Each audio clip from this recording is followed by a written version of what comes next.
Amis du jour, chalutations. Pour les petits nouveaux, moi c'est Sekhmet et je vous souhaite la bienvenue dans mon podcast littéraire. Dans mon émission, je vais tenter 3 fois par semaine de vous donner envie de découvrir des livres de tout poil, récents et moins récents. Alors, si ça vous tente, c'est par ici la suite. Aujourd'hui, je vais vous présenter Le Restaurant des Jours Heureux de Murray Yoko, publié aux éditions Nami. Dans ce roman, nous allons partir au Japon dans un petit quartier commerçant. C'est là que Akiko vit depuis aussi loin que ses souvenirs remontent. Akiko est née hors mariage et n'a pas connu son père. Élevée par sa mère célibataire Kayoko. Quand Kayoko était jeune, elle travaillait dans un restaurant près d'un temple. Son patron était un fidèle de ce temple bouddhique et le prieur, un homme charmant de 30 ans, son aîné, venait souvent au restaurant. Kayoko est vite tombée sous le charme du bonze et ce malgré son âge. Peu de temps après, elle découvre sa grossesse. L'homme ne peut l'épouser ni reconnaître l'enfant car il est déjà marié et père de 2 fils. Mais il va prendre soin de son enfant financièrement. Durant la grossesse de Kayoko, il l'installe dans une maison et lui envoie une aide féminine. Après la naissance, la jeune mère célibataire décide de revendre son lieu de vie afin d'aller s'établir un peu plus loin, là où les rumeurs ne l'encombreraient pas. Elle décide d'acheter un terrain et y fait construire une maison à un étage.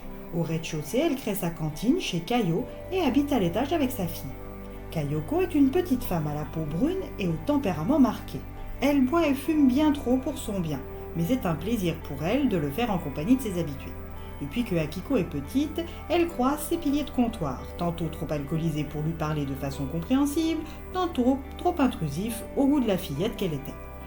Plus les années passent, mère et fille ont continué d'être aussi différentes l'une de l'autre que l'eau et l'huile, ce qui remplissait de fierté Kayoko. Après des études de lettres, Akiko est entrée dans une maison d'édition.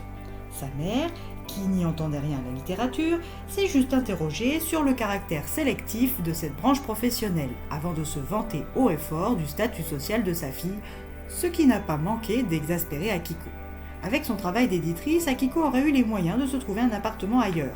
Mais la position géographique du restaurant maternel lui offrait tout le confort, retardant d'année en année son envie de déménager jusqu'à l'étouffer purement et simplement. Akiko s'épanouit dans son travail et gère de plus en plus de beaux projets, dont celui d'une chef cuisinière devenue directrice d'une école de cuisine renommée après avoir géré sa cuisine. Ensemble, elles ont publié plusieurs livres de recettes à succès. Mais si côté professionnel Akiko est une boss lady, c'est le calme plat du côté personnel.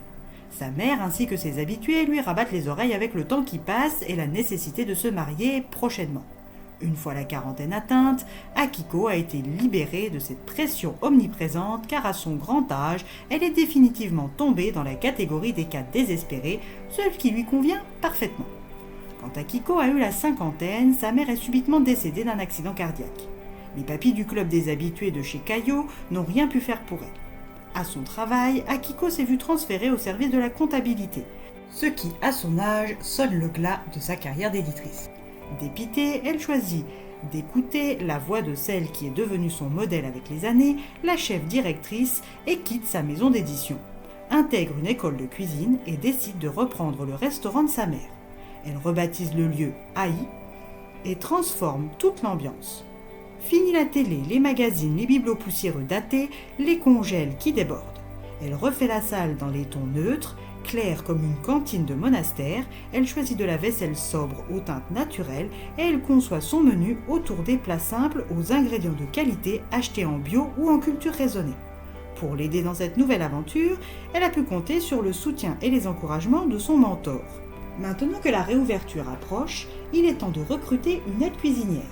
Après de nombreux entretiens, Akiko s'est décidée sur Shima, une jeune femme au physique impressionnant et à l'éducation irréprochable des athlètes de bon niveau.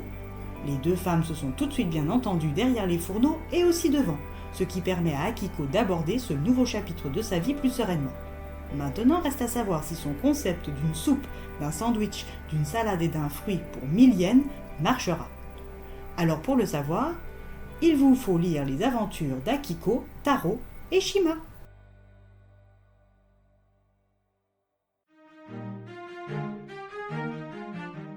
Un roman tranquille qui m'a fait verser ma petite larmichette sur les derniers chapitres. Une bonne découverte. Et bien voilà, j'en ai fini pour aujourd'hui. J'espère que cet épisode vous aura plu et vous aura donné des nouvelles idées de lecture. Si vous souhaitez découvrir d'autres petits bonbons littéraires tout droit sortis de ma bibliothèque, je vous retrouve le samedi 7 mars prochain pour un nouvel épisode. Et si d'ici là je vous manque de trop, vous connaissez le chemin sur Instagram, @leslecturesdeSekhmet. Sur ce, chalut les amis, et à la prochaine!